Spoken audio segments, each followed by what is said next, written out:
Hey, Aaron Adams here with Infinity Investing. Wanted to take a few minutes and talk about a subject that hopefully you never encounter, but is something that we see quite frequently, is if you have been foreclosed on, or if you have filed for bankruptcy, how can you buy a house in less than 7 years? And I want to describe 3 strategies for you that we teach in great detail at Infinity Investing. And so if any of these 3 strategies are interesting to you, jump over to infinityinvesting.com, sign up for our free Infinity Investing Workshop. We offer them once a month on a Saturday, and get more information on them. But I just wanted to take a few minutes and give you an overview so you have in your mind that there is a path forward. So if you have been foreclosed on in the last 7 years, and if you have filed for bankruptcy, you may think your only option is to rent. That is not true. You can buy property again. Now, you are very limited on who you can get loans from. So your FHA, your Fannie and Freddie Mac loans, they're not going to give you a loan, not until your credit comes back, and you get at least up over 670, 680.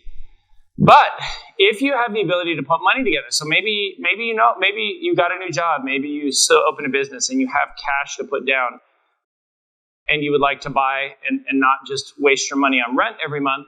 There are 3 ways that I have used over and over again as a buyer and as a seller to get property. The first one is called seller financing. Imagine if you found a house for $200,000 and you have $40,000 down, but your credit's too low or your debt to income ratio is off and you can't qualify for a mortgage. You've been to talk to someone, they're like, nope, got to get your credit higher, or you got to pay off some of your debt. Seller financing is making the person selling the property the bank. So let's say you come to me and I have a property listed for $200,000 and you find it on Zillow. And so you tell the agent that you'd like to submit an offer, and you have the agent write it up and say, let's say you declared bankruptcy 5 years ago. So you have a couple years. You could say to the agent, write this up that I will give them 20% down. So I'll give them $40,000, and I'm going to give them a higher interest rate, 6% than what I could go out and get a mortgage for 3%. I'm going to give them 6%, and I want them to be the bank for me for 24 months. And then after 24 months, I will refinance and pay them the rest of the money. Okay, that's called seller financing. So you ask the person selling the property to be the bank. Now, why would they do that? Well, there's numerous reasons why. Sometimes people are selling a property because they had it as a rental and they don't want to be a landlord anymore, but they like the idea of investing. And so you buying it from them at full price could be a benefit, and then you giving them 6% on their money. If they sell that property to you and you get a loan from someone else and give them the full $200,000, many people will just go put that money in the bank and make 0 interest on it. And so you offering them 6% for the next 24 months, I've had people that seller finance property to me that at the end of the 2 years are like, man, I kind of don't want you to pay it off. I kind of like the check that you were sending me every month, and 6% of my money is much better than the bank. I've had them extend that term for me. Okay. I've also had people who say, yeah, that was cool. I just had a property that I did seller financing on as a buyer recently, and we had put a 5-year term. So the loan was over 30, but after 5 years, we had to do what's called a balloon. So whatever was left, we had to pay it off. So that means I had to go get a refinance or give them cash. Now, in that case, I had cash, and I said to the seller, hey, I have cash. I wouldn't mind putting it in another investment. He's like, no.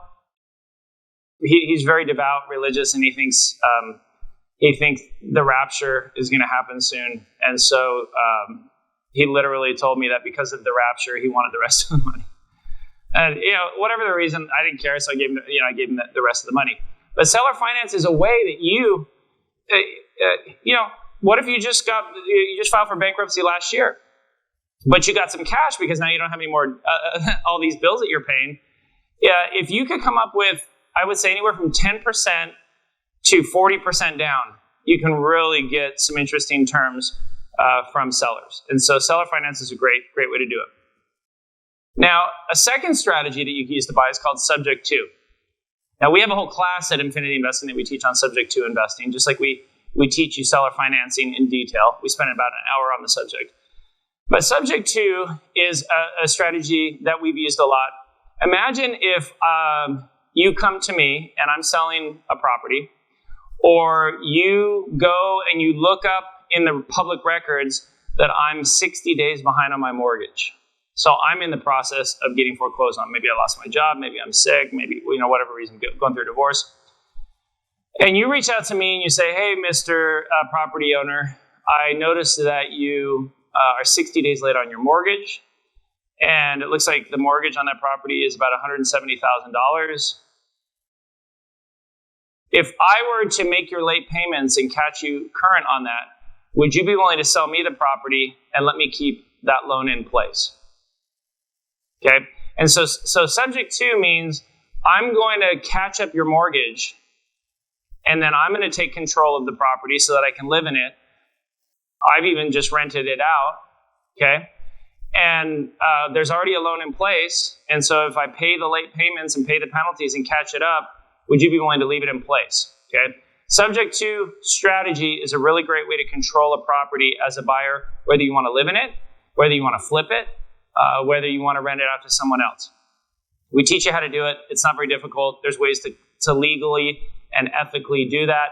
And you're basically just convincing the current property owner to keep their mortgage in place. Now, you could combine the 2 strategies, and you could get seller financing with keeping their existing. They don't have to own a free and clear. So you can bring those 2 concepts together and say to them, hey, would you seller finance me the property for $250,000? I know you have a mortgage on it for $170,000. And so every month I'm going to give you, let's say $2,500.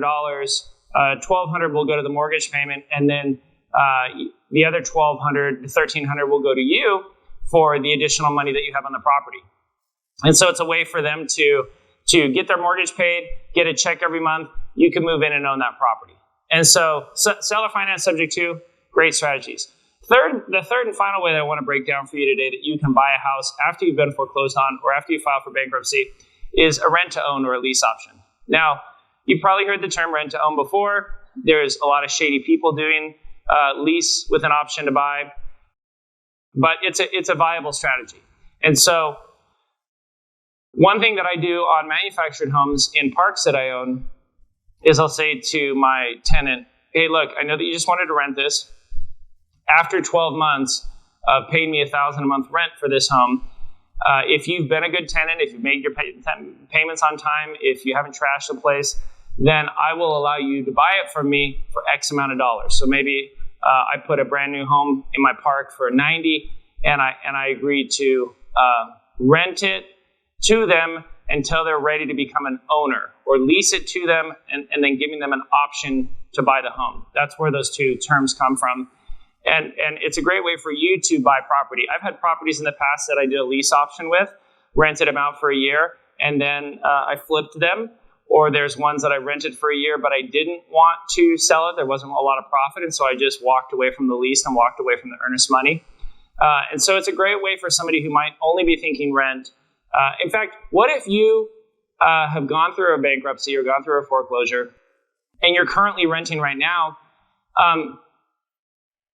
It would be worth it for you to go to your current landlord and ask them if they would consider giving you an option to buy, and what that would look like.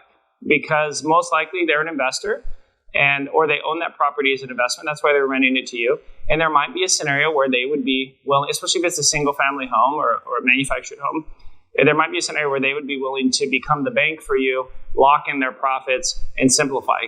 From their standpoint, when you're a landlord, you pay the taxes as the landlord, you pay the insurance, you pay all the repairs, you have to deal with evictions, you have to deal with, right? But when you're seller financing a property, you're just the bank. It's mailbox money. There's no more maintenance. There's no more repairs. There's no taxes. There's no insurance. You just get a check every month. And so for a lot of investors who own a lot of properties, myself included, I'm always willing to finance a property and sell it on contract. So hopefully this has kind of opened your mind a little bit to some new ideas that are out there. If you'd like to learn in detail, including see the contracts and the agreements that we use, we make those available for you at infinityinvesting.com. Join us at our next Infinity Investing Workshop, and we'll break down in detail all of these strategies and how you can use them as an investor, or use them for somebody who's been through a rough patch and is trying to dig out.